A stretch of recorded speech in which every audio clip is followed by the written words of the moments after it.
And then I'm also hit record there. All right. All right, guys.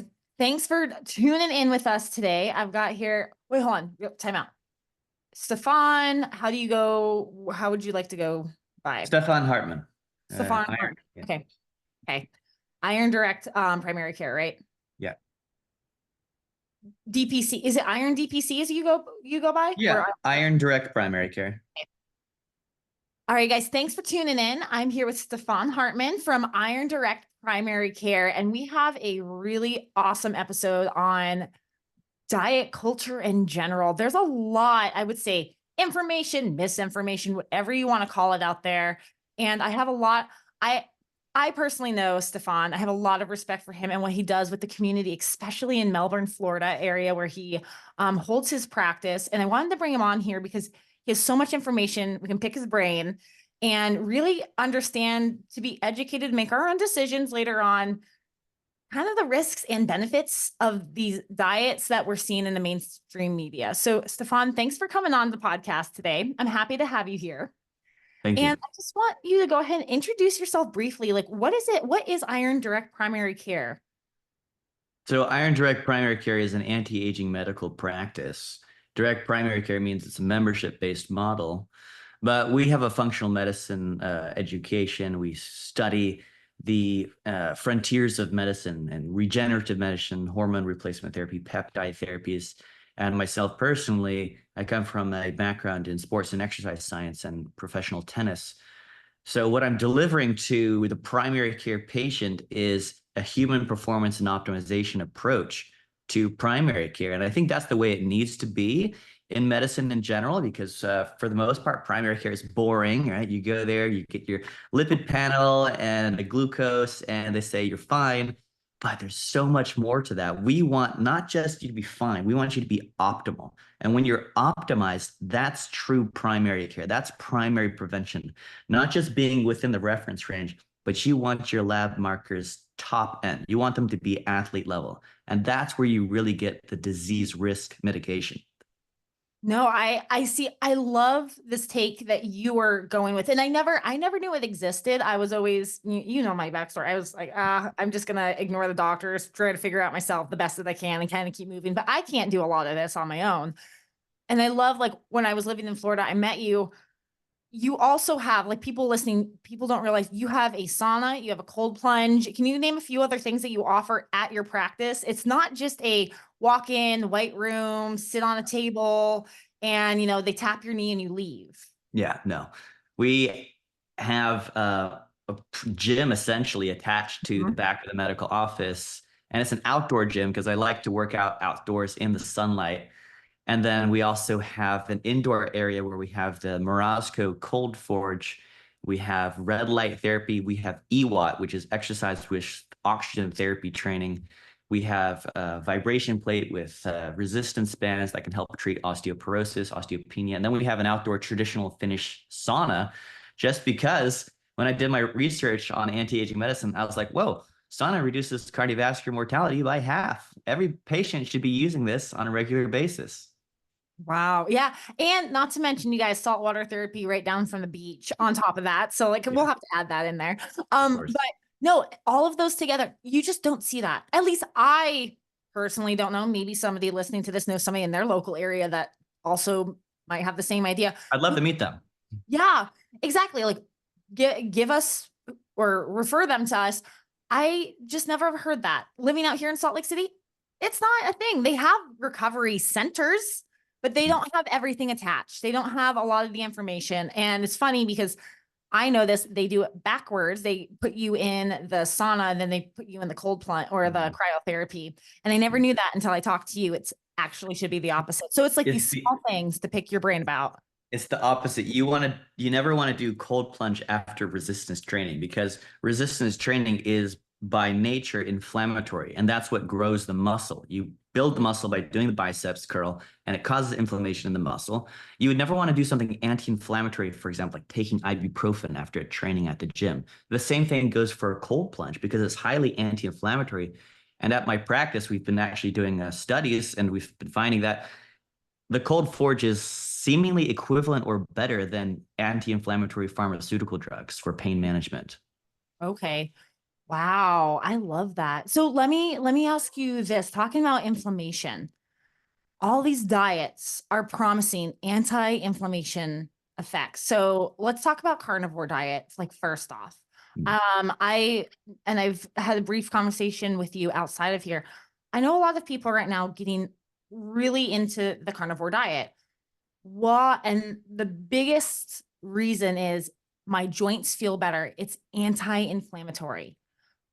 You see this, you see the numbers, you see the blood work with your patients that may or may not be on these different diets. I'm curious, what's your take on the carnivore diet? It is fantastic for autoimmune disease control. If you have somebody who's got Crohn's, ulcerative colitis, or arthritis, I think it's a great way to like eliminate everything that may be triggering that in the diet, put them on a carnivore diet, and you can see sometimes pretty rapid resolution in arthritic pains, autoimmune conditions, etc. Long term, though, carnivore isn't necessarily the best thing for performance. I personally observed this in myself when I was trying to compete for tennis. Wow. Uh, didn't work, right? You do not have that explosive energy that you do have with carbohydrates. The second is that the lipid markers can get a little bit abnormal. I'm not someone to put everybody on a cholesterol lowering drug. It's not the way I like to practice. But people on carnivore do tend to drive their lipids to unsafe levels. And Wow. there's a problem associated with that. And other problem with carnivore is you can overeat on it. So people like to claim that it helps with weight loss, but you can still overeat. I mean, you can eat tons of fat on a carnivore diet, and you can gain you can gain a lot of weight, fat weight, and it's not great for weight loss for some people. Some people lose a bunch of weight on it, sure. The third problem is the hormonal derangement that can happen with a carnivore diet. This Paul Saladino, the famous carnivore doctor, he's no longer carnivore MD in his book anymore. He doesn't agree with his book because he observed that his thyroid levels declined with time. And this will happen to a rule on carnivore diet. When you put yourself in a carbohydrate restriction like that, it will suppress your thyroid hormones. You can observe this. I observe this every time in patients who do this. Wow. You will also potentially cause other hormonal derangements, such as low testosterone levels. I This was can going to happen. ask specifically which ones. Okay, testosterone. Testosterone levels, you can observe this decline as well in people. I've observed this. And people will argue with me, oh, no, it's an increase in testosterone. Yeah, perhaps for some individuals. But for some, you need to check the labs. I mean, that's with anything, any intervention we do here at the practice and in general. You do an intervention and you monitor it, right? You monitor both how you feel. Sure, you might feel great on the diet, great, but the lab markers are not to be disregarded completely. Even though you're feeling great on something, you still need to look at what's going on inside. You need to look at the inflammatory markers, CRP, ESR, homocysteine, right? You need to look at myeloperoxidase. These are all highly inflammatory markers where if you don't get these in check, we know they will cause diseases with time. We know they cause heart attacks, strokes, Alzheimer's, dementia. They're not good markers to have, right? And the other things is very high lipid particle counts. If your LDL particle count is shooting upwards greater than 2,000 on a carnivore diet, you got a real problem. If your ApoB is pushing greater than 120 on a carnivore diet, you got a real problem there. And that's not something you just want to live with long term. I don't think cholesterol causes heart disease by nature, but it's a combination of things. You got crazy cholesterol, LDL, ApoB. You have some inflammation on there, and you're saying, I feel great on this carnivore diet. Well, there's a mismatch there. Well, so let me ask you this, because I'm thinking, if a vegan is listening to this, they are just like drooling at the mouth saying meat's so bad for you. See, you're proving every point. Is it because of the meat, or is it because you're missing so many other things in your diet on this carnivore diet that's causing it long term? Yeah. The carnivore diet will potentially change the gut microbiome, Okay. and that has effects on your overall health as well. It's unclear what might be causing these derangements with the carnivore diet, but they do happen. Veganism is another story. You can get issues with that. The vegan will always have the low ferritin values, the low iron. The vegan will get low B vitamins, specifically low B12. And the vegan, unfortunately, will lose muscle. So the vegans like to claim that they're skinny, but I recommend they get either a full body MRI, at least an abdominal MRI, or a full body DEXA body composition scan, and observe the muscle composition compared to the bone density and the fat mass. And you will see, lo and behold, most vegans, they may look skinny, but they're called TOFI. They're thin on the outside, fat on the inside. They got a lot of visceral fat, fat on their organs, fat on their liver, fat on their intestines, fat on their heart, and they have low muscle density. And this is going to drive a lot of diseases long term. It's probably one of the better diets. If you're going to choose between vegan and carnivore, if I had to choose one, it would be carnivore, because at least with carnivore, you're going to get enough protein and you're going to have a large muscle mass, which is probably the greatest lever against disease, is your muscle density. Yeah, no, absolutely. And honestly, I'm right there with you. I would choose carnivore just because I like meat too. And there's on top of that, let's switch over to the veganism. Like, what are some, I would say, risks and benefits of veganism? I can name one specifically. I had extremely low iron to the point I was hospitalized because, well, I tried to go vegan or vegetarian. Same thing in my mind at the time when I was 16 years old. But we've talked about it. What are some deficits in vegans? The low bone density, the low muscle mass, they're going to not heal as quickly. So they're going to get more joint issues, ligament, tendon ruptures, these sort of things. So for athletes, they're going to be needing to go under the knife for surgery because their body's falling apart. You don't have the essential amino acids to help regenerate tissues. So what I've heard from a few people in the medical field, they don't tell you when you report that you're vegan, but they mark you as high risk in surgeries. Is that true? Yeah, they're not going to recover. They're not going to have the wound healing capacity. They don't have Mm. carnitine, the amino acids. They don't have uh, the anabolic factors to regenerate. So think of it this way. IGF-1 is a marker you can measure in the blood. IGF-1 is related to your growth hormone capacity. IGF-1 is Mm. going to be increased through proper amino acid consumption. So you can increase your growth hormone level, you can increase your IGF-1 if you consume enough amino acids. You're not going to get the essential amino acids from a vegan diet. You'd have to supplement like crazy, but then even then, I don't think it's going to be enough. So yeah, these people, they're going to have wound dehiscence. So that means their wounds will open up. They're not going to heal. Uh, they're going to have longer time to recovery. So yeah, it definitely is a surgical risk. Yeah. Is what you're missing in the carnivore diet, no, I don't mean to jump back, is that something that you can supplement your way through, or is that just something that you really need to be taken into account? Obviously, you need to be watching it, and it's really hard to find somebody that's going to be able to watch it for you. Yeah. So I think it might depend also on the source of the animal that you're consuming. I mean, if it's a really quality grass-fed beef, and you're potentially eating some of the organs, you're going to get a lot of the vitamins that you might need. But I haven't really found that in practice. When I've been monitoring the lab values, I still find nutrient deficiencies in the carnivores, especially, if you buy Paul Saladino's, a supplement, I've seen patients still be superbly vitamin deficient on his beef liver supplements. So I don't really recommend beef liver capsules. If you want to supplement something, you look at the values, the white blood cell micronutrient analysis, you look at the red blood cells, the serum isn't super helpful. And then you supplement what you're deficient in, and you will find carnivores deficient in all sorts of things. The same as vegans. You need to look at the blood markers. Mhm. I'm just going to ask a pinpointed question. If they're not in Florida, obviously, where do you go? Is there different places to talk to people about watching blood markers? Like what profession would know about this? Like, what questions do you need to ask if somebody's familiar with this? In a, No, I don't. Even in functional medicine, people yeah. don't understand the differences between carnivore and vegan diets. Actually, the problem when I go to these anti-aging medicine conferences, they push the vegan diet pretty heavily. Wow. And yeah, they push it. They think it's like anti-aging. And I'm like, no. I look at these people at these conferences. They're giving these lectures on these podiums. They're skinny fat. I can just tell by looking at them. They do not have the muscle density. I'm like, these people, they're promoting a vegan diet, but they're kind of wasting away. You can see the sunken eyes, the vegan eyes, the eyelid heaviness.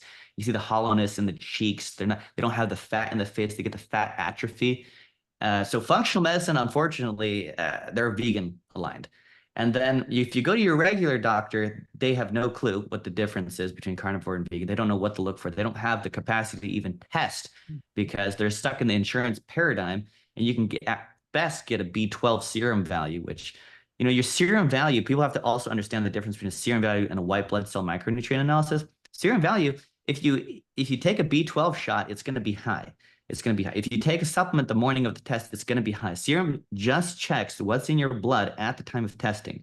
What you want to do is you want to get either red blood cell micronutrient analysis or white blood cell, which white blood cell is about a 30 to 60 day average of your nutritional status. So it gives you a little bit of better idea of Not just like past like 24 hours when you were fasting, it sounds like. exactly. Yeah. So and that's pretty new testing, and it's not conventionally known at all. So you're not going to get that anywhere, really. Yeah. Wow. And I mean, that's the battle, right? People are jumping onto these diets. People are jumping onto these, I would say, health fads because Dr. Phil on TV said, oh, this is really good for you if you have XYZ problems, but nobody's monitoring whatever is going on in their own life. So I want to also bring up one more because this one's super prevalent and I hear this all the time, intermittent fasting. I mean, pros and cons of it. Like what in your mind and what you've seen with the numbers, what are they? Yeah. So I personally do not intermittent fast because I train so much. Yeah. I don't get enough protein into the end of the day at like baseline. I can't eat that much to generate that recovery. So intermittent fasting might be beneficial for someone who's overeating potentially, but the problem even with that is that they're going to just pack in more calories into the latter part of the day. I've seen that happen too. The idea behind intermittent fasting is to put yourself into autophagy. And autophagy is that enhanced cellular turnover. It helps you clean up dead cells, cancerous cells, fat on the liver, right? But autophagy really only happens at about hour 72. So 3 days into a fast. That's where it's scientifically shown where you start getting into that cancer cleanup zone. Intermittent fasting, I don't think really puts you there. You need to be pushing like at least 16 to 18 hours to have a little bit of that. So it might be beneficial. But if you're really trying to, lower your insulin values, if you have a high insulin level, if you have high triglyceride values, you can reduce these very quickly within a 3-5. I've had patients do 7-day fasts. And of course, these are, we observe these medically. We do before and after lab testing. Sometimes we'll put patients on the Prolon fasting mimicking diet, which is something that has been studied by the Dr. Valterlongo Institute to put patients into autophagy without having to do like a water fast or electrolyte water fast, I should say. So I've seen some remarkable things happen with fasting, but it really happens at hour 72 and beyond that is where you start to see the metabolic changes. And during that time with that fast, and I mean, this is me just being naive. Is that like a juice cleanse too? Like, are you drinking anything or is it just water? Water and electrolytes is what Well, we water do. and electrolytes. Okay. Yes. Yeah. Because to me, I'm like, oh my gosh, I feel like I would suffer with just water, but electrolytes would probably. Electrolytes. Okay. Well, so let me ask you this, like you training for tennis, if you had, well, I know we talked about choosing carnivore, but what would be the risks and benefits of each of these diets for athletes? Because I've heard a lot about people with, with autoimmune or different, I would say, health and medical problems, but I'm thinking athletes because right now in the running community, there's a lot of vegan runners. Mm. And I haven't heard a lot of carnivore runners, not a lot of those, a lot of vegan runners. I mean, probably because, there's no carbs and we need carbs. But veganism, it's so prevalent in the running community and they're swearing by it. So I'm curious, like, as an athlete, like what are things that we need to be watching too, like specifically as athletes? Yeah, so vegan athletes, they should watch their bone density Okay. and their muscle mass, thin on the outside, fat on the inside. Like I said, they can look good, but they're going to have that high fat on the inside. They won't know it unless they get DEXA body composition scans. And I think long term, it's going to catch up with them. So long distance running is very inflammatory and it suppresses the immune system. So you got to be kind of careful with that. There's things you can do to mitigate that. Studies have been done in cold therapy, even either nitrogen or cold submersion therapy, where Mm. long distance runners, you can actually support your white blood cell count. You can improve it because long distance running will suppress your white blood cell and your immune system. The cold therapy can help bring that up. So that's the only time I actually recommend doing cold plunging is in exercise is if you're doing long distance running, right? Because Mm. long distance running is super inflammatory and immunosuppressive. So the cold plunging can help mitigate that. It's also catabolic, so you will catabolize your own muscle. You eat away your own muscle. So you need to be very structured about your diet. I wouldn't recommend veganism just because you're not going to get that amino acid and recovery benefit as compared to if you ate like actual meat. So, Yeah. uh, if we looked at the comparison between an omnivore or a carnivore and a vegan, and we looked at their body composition, I would tell you, you would see that the omnivore and the carnivore would have better muscle density and better bone density. What about intermittent fasting for runners? Because a lot of I've heard that too. A lot of we fast throughout the morning, even after a run. We fast and fast and fast. And then like by 10 or 12, which just seems like a very common time for people to start eating because people don't like breakfast. And they go into the evening, but they're fasting, they're running on an empty stomach, and they're not getting any nutrients with at least 3 to 4 hours after, maybe Wow. two. I mean, they're going to jump into their muscle and their bone tissue doing that. I Okay. mean, long term, you need to monitor the DEXA scans. Mm. I mean, autophagy is great. It cleans up dead cells, cleans up fat on the liver, cleans up triglycerides. But if you're doing autophagy and I should explain, you can do autophagy through fasting and you can do autophagy through training. You can run and Mm. you can exercise, you can do weightlifting, and that also puts you into autophagy, that enhanced cellular turnover. But there's an extent to this where you start jumping into your tissues and you're going to start eating at your own muscle and bone. And there's a lot of things in anti-aging medicine that try to modulate that. There's this new rage called rapamycin. Rapamycin is this microbe that was found in the soil in Rapa Nui, and it slows down mTOR. And mTOR is this process of aging. High mTOR accelerates aging.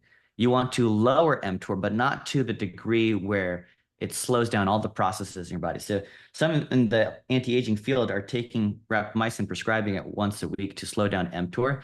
But I talked to this doc at one of the conferences, vegan doc. He's a vegan and he does long distance running, and he was taking rapamycin.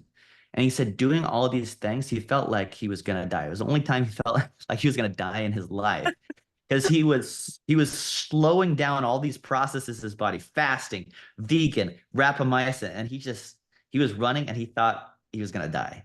And so he he didn't say that in the conference. He just talked to me like behind closed doors about this, and he's like, "Oh, you got to be careful with combining a lot of these age slowing down processes." So, but for the the population I deal with, they're not doing enough to slow down their biological clock and aging, right? They're eating constantly. They're eating snacks all day long. They are eating too much at a time. They're not running. They're not exercising, and they're not taking rapamycin. So all of their disease accelerating processes are going up. They could do a couple of these things to lower it down. Yeah, at least one or two, right? Not all At of them least at one or the same two. time, but like at least one or two. And that would make sense. It's like too much of a good thing becomes a bad thing. And it Yes. sounds like that's kind of where it came from when he was running. And it's, God, haven't even done those. And I felt like I'm dying on a race. So I feel bad for him. But that makes a lot of sense for athletes. It's one of those things people will run, people will work out and they'll be like, oh, this is perfect. That's all I have to do. Nobody watches anything. Nobody watches their markers. I know that this would be an insurance issue for a lot of people, but what could people talk to their doctors about with their blood work Mm. to watch and see if they can convince their doctors to run a panel, even if it's like possibly paying out of pocket, right? Mm. Because insurance might not cover. It sounds like insurance doesn't cover a lot of these panels that we should be running. They only cover the basics that don't really give the whole picture. Yeah. I mean, people can go on my YouTube channel and look at my playlist on Iron Direct Primary Care. It's called the Deep Lab Analysis, and I like go through all of the testing out there, just trying to educate the population on what's available, what to ask for in the first place. I tell you, your doctor won't run these panels because they don't want to be held liable for something they don't understand. They don't understand the importance of an insulin level, they're not going to run it. And I've had patients do that. They'll ask their doctor to run an insulin panel. They won't run it, or if they run it and they see it's super low, like I had this happen once. I had a super fit guy, and he asked his doctor before he came to me for an insulin level because he had heard about it on a podcast. That's the most important thing to measure. He got it done, and it was 1.5. 1.5. His doctor freaked out because the reference range for insulin values is 2.2 to about 25. And 25 is like way too high. The optimal value for fasting insulin is below 5. So between like 2 and 5. This guy was a super fit athlete, and his insulin level was 1.5. His doctor freaked out. He's like, "You've got type 1 diabetes. I need to refer you to an endocrinologist." The guy, he knew better. He came to me, and I was like, "Listen, you're super fit. You're a lean individual. You almost have no body fat on you. You don't have any medical problems. Your insulin value is super low, but this happens when you're a super highly trained athlete. You will see insulin levels. Mine was as low as 1.5 once, right? My levels have been between 1.5 and about 2.5. And that's because I train all the time. I eat a healthy diet. I have a huge ratio between muscle and fat. And so my insulin values are going to be very low. Most of the population, though, they're going to be above 5. They're going to be sitting at 7, 16, 20. I've seen it high as 50, where people are secreting insulin all the time. And this is the problem. It's the way I describe it to patients is if your insulin is redlined, think of it like driving your car in first gear on the highway. You're going to blow out your engine.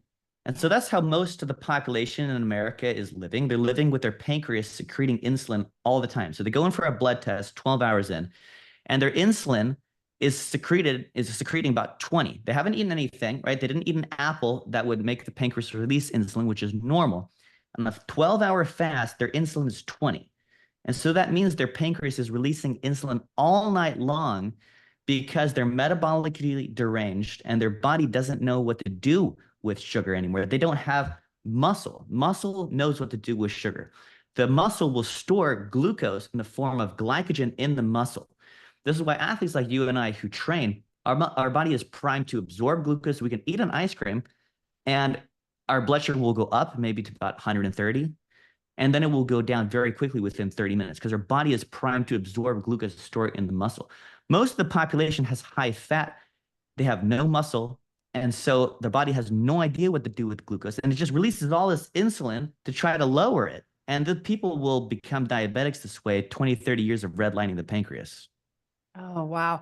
That you put it in such a great way. It's like we all know, oh, my body's just producing way too much insulin, but nobody realizes it's not just that one time. It's not that it's not that one ice cream that they ate and it just suddenly like pushed them over the edge. It's been happening like that for a long time. It's that habit that's been there for a very long time that created this problem. And nobody stepped in to, I would say, back it down. And no one's measuring insulin levels. If you can get your doctor to measure that, that might be a useful test. But they probably won't. What you can do, the FDA recently made continuous glucose monitors over the counter. So depending on what state you're in, you may be able to go to Walgreens and get a CGM. Now, those are kind of valuable. You kind of attach it to your tricep or your belly, and you can monitor your blood sugars in real time. And so you can see what happens. Say you eat 3 mangoes. 3 mangoes for me, my blood sugar goes up to 130. Within 30 minutes, it's back down below 90. The insulin resistant and diabetic, they're going to eat 3 mangoes and they're going to go to 250 and they're going to be elevated for hours, 3, 4, 5, 7 hours. That's what happens in the diabetic.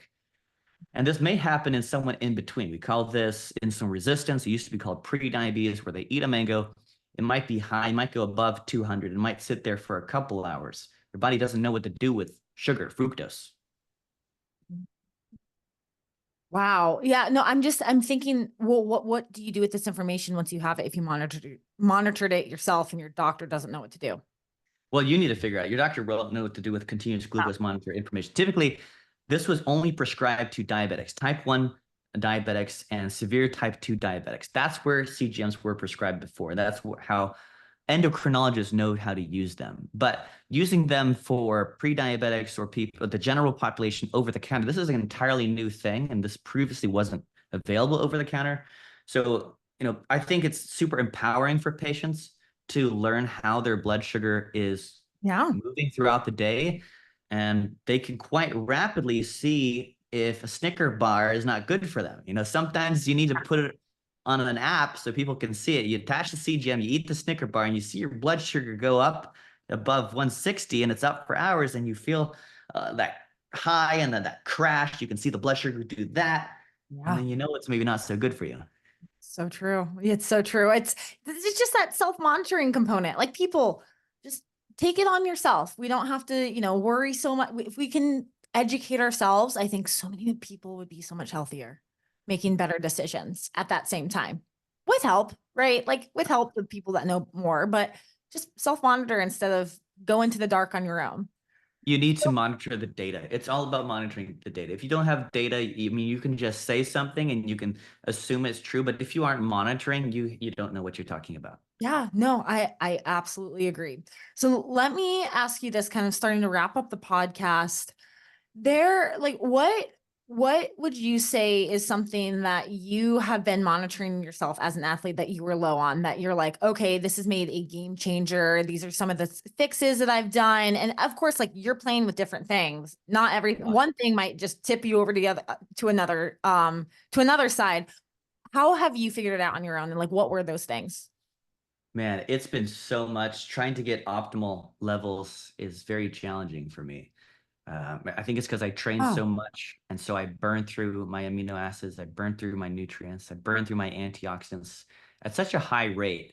So one of the biggest things has been iodine and iodine mm, deficiency. It's pretty rampant in the population at large, and but specifically in the athlete population, I've found the lowest serum iodine levels. I mean, it's random blood markers in the blood of iodine, lowest in like bodybuilders, soccer athletes, uh, mm, runners, etc.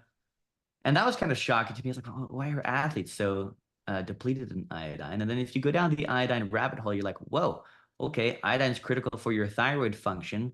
And then you look at thyroid dysfunction in the US, you learn that levothyroxine, synthetic thyroid hormone, is the second most prescribed drug in the US. You're like, whoa, why is everybody low in thyroid?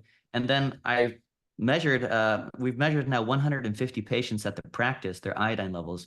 We measured 50 of them serum. We've measured at least 20 of them in the urine.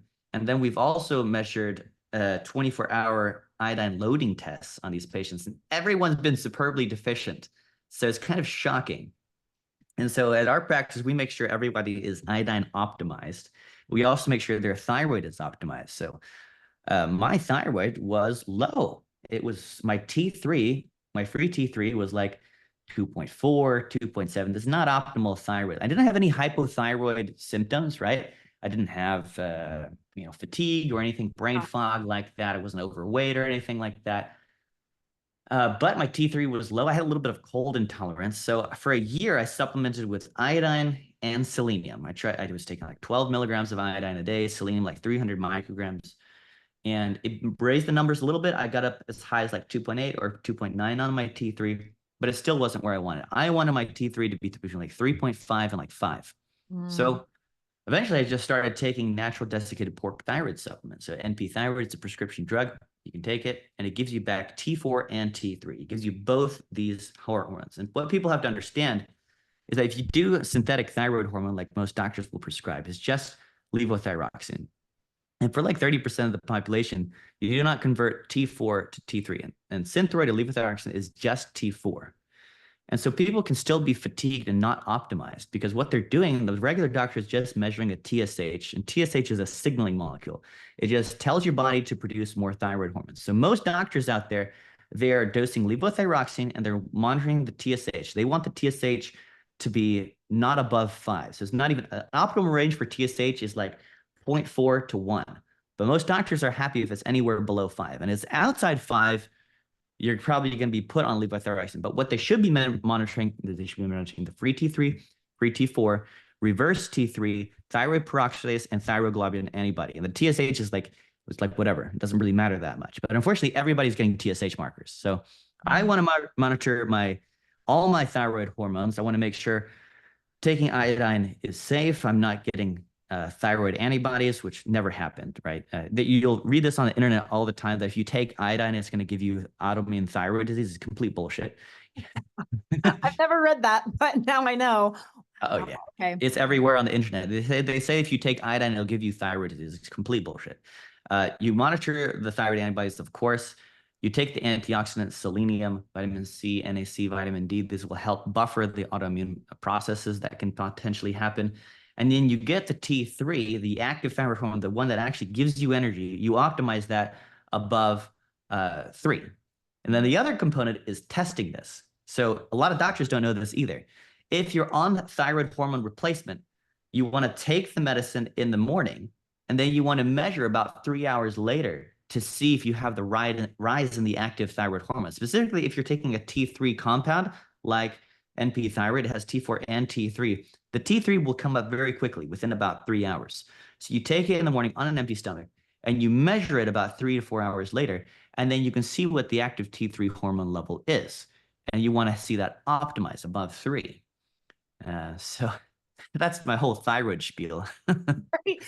But that's what you've been monitoring in yourself.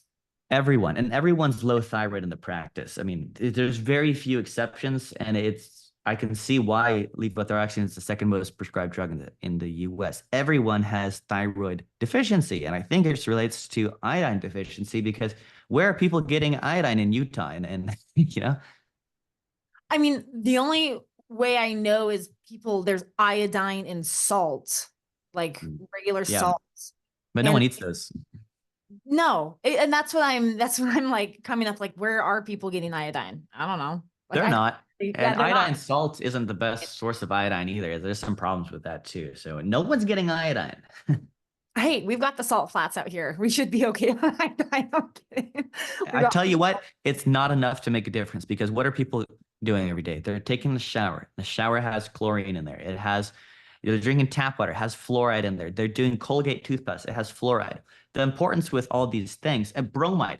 FDA just recently banned bromide in soda drinks. Brominated fluoride soda drinks were a thing for the past, whatever. It was only banned this past month.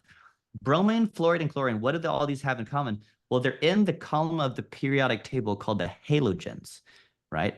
And yeah. iodine is at the bottom part of this column. And what that means is it has less affinity towards binding to your tissues. So you can consume a little bit of iodine in your multivitamin. You think it has plenty. It says 100% of the recommended daily allowance. It's only 100 micrograms of iodine. Meanwhile, you're showering with chlorine, you're drinking a soda with bromide, and you're brushing your teeth with fluoride. And so you have all these toxic halides. They're binding to your thyroid, the receptors where iodine would bind to. Iodine never stood a chance, okay? And then you have this epidemic in women of fibrocystic breast disease, breast cancers. You have the estrogen dominance. You have enlargements of the breast tissue. You have the endometriosis, the overgrowth of the uterine lining. You have ovarian cysts. You have large prostates in men. What do all these have in common? Iodine deficiency. Iodine deficiency in every one of those. So we have an epidemic of these problems in the US. And if you ask a conventional OBGYN, which I did, I was in a big pharma or a big surgery lecture. They're giving me a steak dinner, and we had these two OBGYNs talking to us about their state-of-the-art surgeries to remove breast tumors. And I raised my hand and I said, what do you guys know about the relationship between breast cancer and iodine? They were like, no, there's no evidence for that. I'm like, well, there is. I mean, there's this thing called Google Scholar, and you can look it up. It's like you can provide us this evidence. I'm like, it's not my job, and you're the surgeon. You can look this up, and it's well established that iodine deficiencies are associated with all of these problems. And again, I saw one of your, I would say, I saw an interview you did on your YouTube. Nobody does talk about it. I'm trying to remember the woman that you interviewed. I've done many lectures on iodine. Okay. So, well, there was one I was watching that you did, and you provided such a good case, and it was specifically about breast cancer. It was specifically about breast cancer linked to iodine deficiencies. And that's, again, these are topics that people close their ears off to. You get pushback. Well, show me the research. Show me the research. If it's not going along with the common the common association with everything that we should be doing. Everybody doesn't believe it. It's show me the research. It has to be in that. I'm curious. It's a controversial topic. Why do you think functional medicine is missing all of this? Well,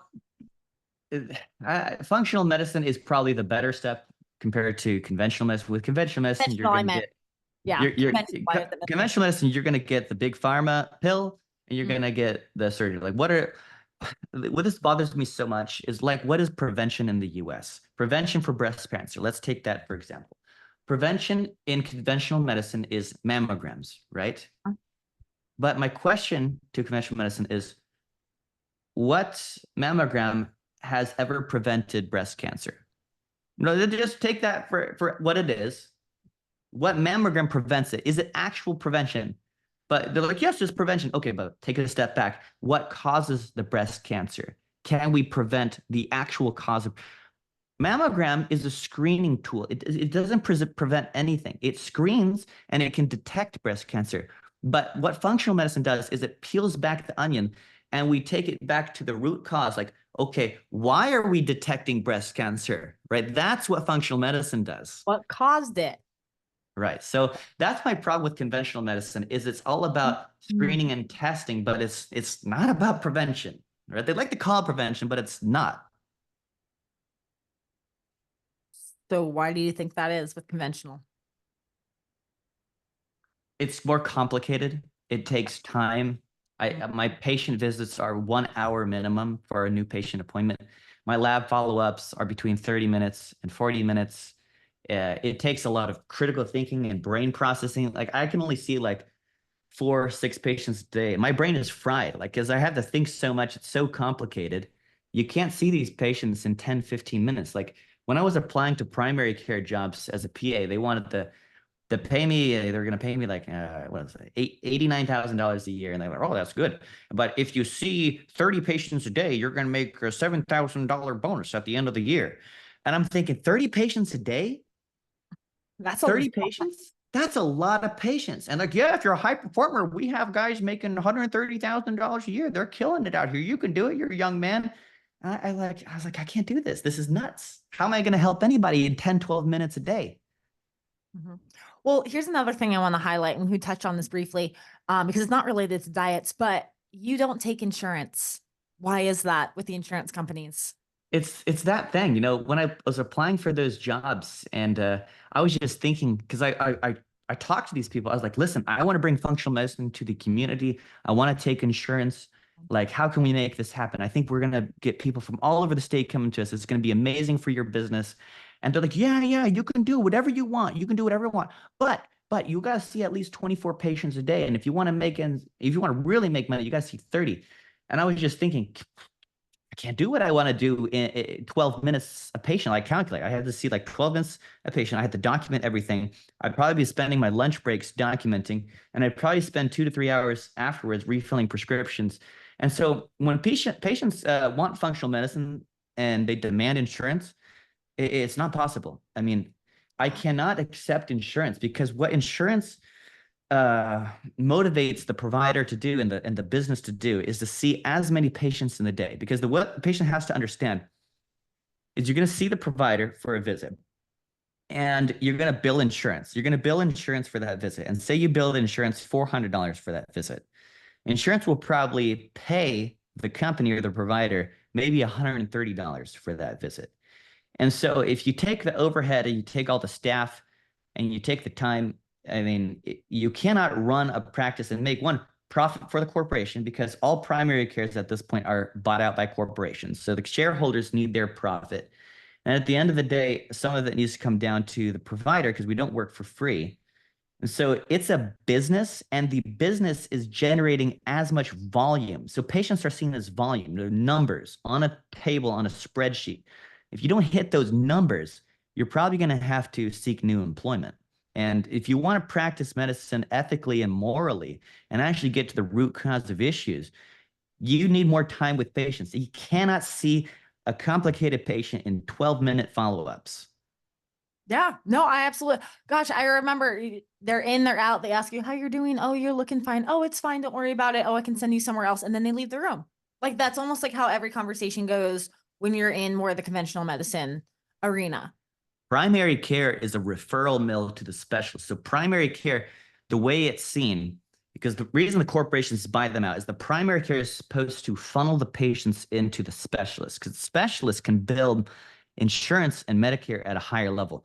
So the primary care job really is see them, diagnose them with something, and if it's something that should be referred or can be referred, you send them immediately. So if the glucose is a little bit high, boom, goes to the endocrinologist. The LDL is a little high, boom, cardiologist. Arthritis in the arm, boom, rheumatologist. So it's a referral mill, and you refer them to someone else in the corporation. So I don't know why that's not a kickback. You refer someone else into the corporation so that they can see the patient. So everybody is making money, and you can bill insurance for as much as possible. Oh man, I never thought of it that way, but now that you say that, I can see it. How are you different then? How is primary, last question, how is Iron DPC different with not being a referral mill? Well, we are a membership-based practice. So actually patients, there's no charge for visits. So that's different. So my Wow. motivation, my incentive is different. That's how it's structured inherently. So instead of trying to see as many patients as I can a day and as many patients as I can per year, my goal is to make my patient as healthy as possible so they don't bother me. So they're not in my office all the time sick, right? So with a membership model, I get paid the same amount every month, whether I see them 4 times that month or I don't see them at all. So my incentive is to make them as healthy as possible so they don't bother me. And when you understand it like that, you're like, whoa. So my conventional primary care wants to see me more often so that they can bill my insurance.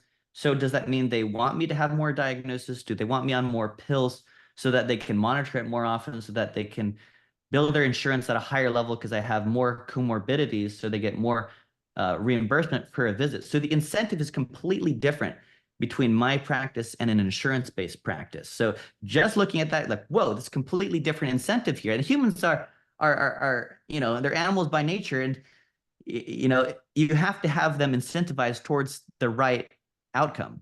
Yeah, it's all about those incentives. So basically what you're saying is the healthier your patients are, the more time off that you get. I'm kidding. Pretty much. More I mean, it's vacation that you can take.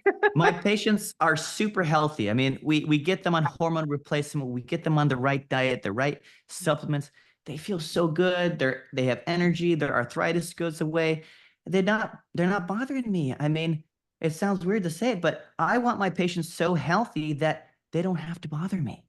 Yeah, I agree. You helped me through sinus infections. I was getting one a month. I haven't had one in over 2 years now, I feel like. So Oh, so we're doing glad. it. See, works. So where can people find more about all the topics? So you have a YouTube channel. What is that? And I'll put the link also in the show notes too, along with your website. So they can, if they want to reach out to you. I know that they have to be in Florida to They be. have to be in Florida, but I have Jason. He came onto my practice. He's a nurse practitioner. He's licensed in a lot more states than I am at. So he's licensed in the Washington, California, Ohio, Texas, and Florida. So he can see patients virtually anywhere there. That's nice. But other than that, yeah, we do serve all of Florida and the Melbourne area specifically. Yeah. Okay, cool. Yeah. So what's your YouTube channel? It's Iron Direct Primary Care, also on Rumble because YouTube shadow bans me. And then Instagram as well, Iron Direct Primary Care. Well, Stefan, thank you for coming on the podcast today. I've really enjoyed this conversation. So much in-depth information to take away from. Now, I hope it helps people. All right, we're good there. And then we'll stop.